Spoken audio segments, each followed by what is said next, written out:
Hello everyone, good evening and again welcome to my channel.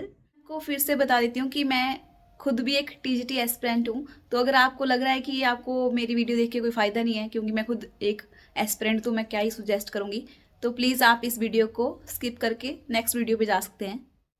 तो कल मैंने आपको बताया था कि जो 60 क्वेश्चन का जो पोर्शन है आपका, उसमें एचपीजीके का पोर्शन कितना होगा, 15 से 20 क्वेश्चन के आसपास। 20 भी ज़्यादा हो जाएंगे, वैसे इतने नहीं आएंगे, 15 के आसपास आएंगे आपको। और रही बात वर्ल्ड जीके की, तो वर्ल्ड जीके मुझे लगता है 10 से 12 ही क्वेश्चन आ सकते हैं, क्योंकि उसमें साथ में आपका करंट अफेयर भी आएगा। 5 से 7 क्वेश्चन करंट अफेयर के होंगे और 12 से 15 के आसपास आपके वर्ल्ड जीके के होंगे। में आपका स्टैटिक जीके भी आ गया, और जो जितने सब्जेक्ट हैं आपके, पॉलिटी, इकनॉमी, सारे के सारे सब्जेक्ट उसमें आ गए। तो मैं आपको बताती हूँ कि मैं कौन सी बुक फॉलो कर रही हूँ जीके को कंप्लीट करने के लिए। अगर आपको लगता है कि मेरी तैयारी अच्छी नहीं है, मतलब मेरी स्ट्रेटेजी अच्छी नहीं है पढ़ने की, तो आप मुझे बता सकते हैं। मैं भी अपनी स्ट्रेटेजी में चेंज लाऊंगी अगर आपके पास ज़्यादा अच्छे आइडिया होंगे। जीके को कंप्लीट करने के लिए मेरे पास मैं इसको बुक को फॉलो करती हूँ, तरुण गोयल है ये।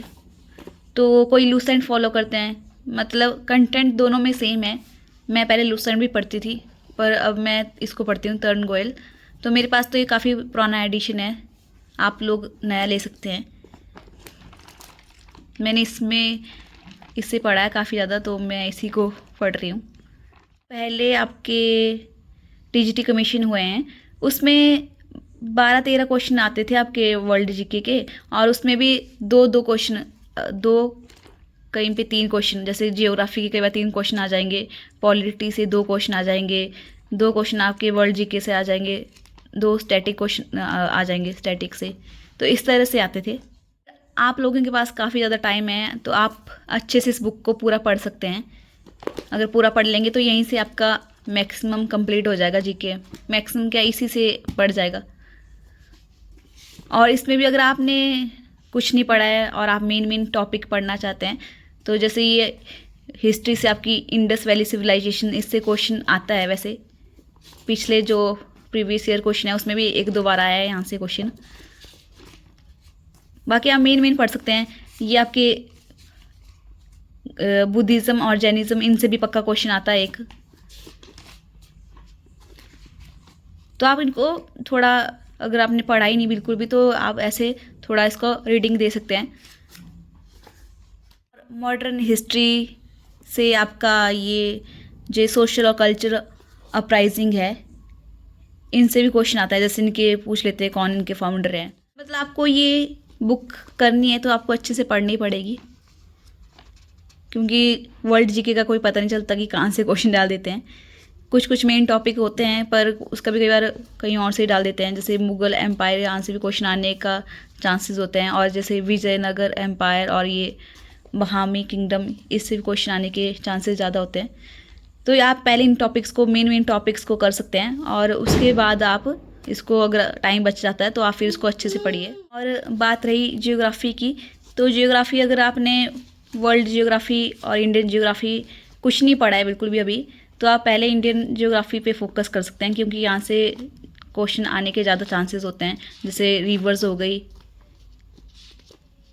माउंटेन्स हो गए, इनको आप अच्छे से कंप्लीट कर लीजिए। यानी कि पूरा का पूरा ये वर्ल्ड जियोग्राफी पोर्शन अच्छे से कर लें, इंडिया वाला। यहाँ से आपका क्वेश्चन, जैसे सॉइल से क्वेश्चन आ जाते हैं कि कौन सी मिट्टी कहाँ पे पाई जाती है, और मतलब इसकी डिटेल पूछ जाती है कि किस मिट्टी में क्या क्या चीज़ें हैं। तो मतलब ये आपको करना ही पड़ेगा अच्छे से, मिनरल के बारे में। इंडियन पॉलिटी, अब इसमें आपको पढ़ना पड़ेगा अच्छे से ही सारा का सारा। इसमें आप फंडामेंटल राइट से यहाँ से भी इम्पोर्टेंट है, मतलब वर्ल्ड जीके का कोई पता नहीं चलता है, कहीं से भी आ जाता है। तो आपको ये चीज़ें पढ़नी पड़ेगी। मतलब इस बुक को आप अच्छे से कर लो, या लूसेंट फॉलो करो तो लूसेंट को अच्छे से फॉलो कर लो।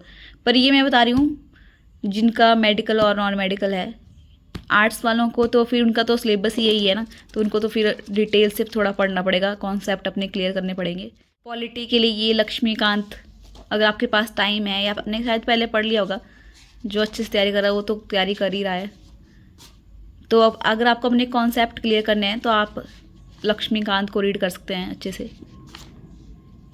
मैंने तो ये अपनी जब मैं यूपीएससी की प्रिपरेशन करी थी उस टाइम पढ़े थे, तो मैं तो इतना मतलब टीजीटी के लिए तो नहीं पढ़ूंगी इतना ज़्यादा मैं, नॉन मेडिकल के लिए, क्योंकि वहाँ से 12-13 क्वेश्चन के लिए ये पढ़ना तो बेवकूफ़ी की बात है, ये इसी से हो जाएगा। पर अगर आपका आर्ट्स का कमीशन है तब तो आपको पढ़ना पड़ेगा अच्छे से, कॉन्सेप्ट अपने क्लियर करने पड़ेंगे। इकनॉमी के लिए वाली बुक मैं तो इसी बुक को फॉलो कर रही हूँ, तरुण गोयल, और मैं इसको ही अच्छे से करूँगी रिवाइज़। 13-14 क्वेश्चन इससे बन जाएंगे हमारे नॉन मेडिकल और मेडिकल वालों के, और आर्ट्स वालों का भी जो 13-14 वाला पोर्शन तो इससे कंप्लीट हो जाएगा। पर जो आपका 140 मार्क्स वाला आएगा उसके लिए आपको थोड़ा कॉन्सेप्ट अच्छे से क्लियर करने पड़ेंगे। ये मेरे सुजेशंस हैं, अगर आपको अच्छे नहीं लगते हैं तो आप अपना स्ट्रेटेजी यूज़ कर सकते हैं और मुझे भी बता सकते हैं, मैं भी उनको फॉलो करूँगी जैसा कि मैंने आपको बताया। मैं भी इतनी वो नहीं हूँ कि मुझे सब कुछ आता है, तो मुझे आप लोग बता सकते हैं, मैं भी उस चीज़ को फॉलो करूँगी। कमेंट सेक्शन में हम एक दूसरे की हेल्प करते हैं, अब तो इस तरह से ही करना पड़ेगा। तो अगर मेरी वीडियो आपको अच्छी लगी होगी तो प्लीज़ मुझे बताना और मेरे इस चैनल को सब्सक्राइब जरूर करना। वैसे मैं बोलती नहीं हूँ कभी, मैंने अपने वीडियो पे कम ही बोला ऐसा, पर अगर आपको अच्छा लग रहा है तो आप मेरे चैनल को जरूर लाइक, कमेंट और सब्सक्राइब कर दें इसको, और फिर मिलते हैं नेक्स्ट वीडियो में।